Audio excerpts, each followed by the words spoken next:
దేశ ప్రజల్ని కనుక మీరు రెచ్చగొట్టినట్టు అయితే ఈ దేశంలో ఎవరు మిగలరని చెప్పేసి కూడా ఈ సందర్భంగా హెచ్చరిస్తా ఉన్నాం. మిత్రులారా, నేనేం చెప్పదలిచానంటే ఈ కాశ్మీర్లో జరిగినటువంటి ఏదైతే ఈ ఉగ్రవాద దాడి ఉందో దీన్ని కొన్ని రాజకీయ పార్టీలు వాళ్ళ స్వార్థ ప్రయోజనం కోసం బట్టలు విప్పి ముస్లింలు అయినటువంటి తీవ్రవాదులు హిందువులను చంపారని ప్రచారం చేస్తూ ఉన్నారు. ఇది తప్పుడు ప్రచారం. అక్కడ చనిపోయినటువంటి వ్యక్తుల్లో హిందువులు ఉన్నారు, ముస్లింలు ఉన్నారు, విదేశీ క్రైస్తవులు ఉన్నారు, భిన్న మతాల ప్రజలు ఉన్నారు. ఉగ్రవాదానికి నువ్వు హిందువా, ముస్లింవా, క్రిస్టియన్ ఉండదు. కాబట్టి ఉగ్రవాది అనేటోడు మనుషుల్ని చంపడమే పనిగా పెట్టుకుంటాడు. కాబట్టి ప్రపంచంలో ఉన్నటువంటి మానవాళి మొత్తం ఉగ్రవాదానికి వ్యతిరేకంగా పోరాటం చేయాలని, ఉగ్రవాదాన్ని అరికట్టాలని గతంలో కాంగ్రెస్ ప్రభుత్వం అధికారంలో ఉన్నప్పుడు అనేక దాడులు జరుగుతూ ఉన్నాయి. నీవు వచ్చిన తర్వాత ఉగ్రవాదాన్ని అరికట్టామని చెప్పినటువంటి నరేంద్ర మోడీ గారు 11 ఏళ్ళు అయింది అధికారంలోకి వచ్చి.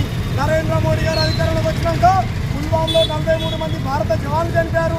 బిపిన్ రావత్ అయినటువంటి మన ఇండియన్ కెప్టెన్ చనిపోయాడు. ఇలా చెప్పుకుంటూ పోతే నిన్న మన దేశ పర్యాటకులు కాశ్మీర్ అందాలను చూడడానికి వెళ్తే 27 మంది మన భారతీయులు చనిపోయాడు.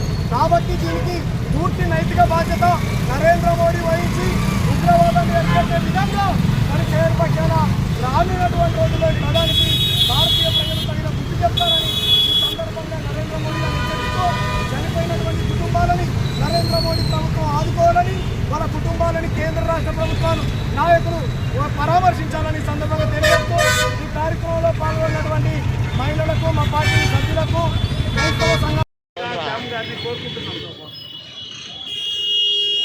ఉగ్రవాదానికి వ్యతిరేకంగా పోరాడదాం.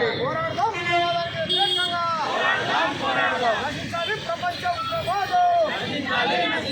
నశించాలి ప్రపంచ ఉగ్రవాదం.